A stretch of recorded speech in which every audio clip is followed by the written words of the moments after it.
پیارے دوستو، قرآن کے متعلق آج ایک اہم میسج دینے جا رہا ہوں، ضرور سنیے گا۔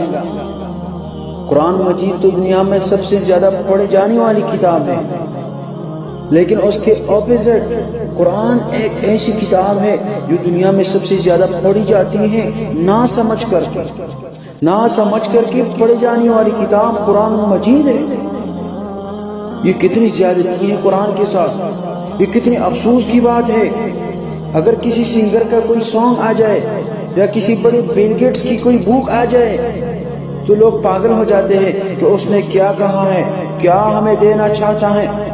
بٹ اللہ تعالیٰ نے جو ساری کائنات کا مالک ہے، جو ہمارا کریٹر ہے، ہم کیوں نہیں دیکھتے کہ اس نے ہمیں کیا کہا ہے، وہ ہم سے کیا کہنا چاہتے ہیں۔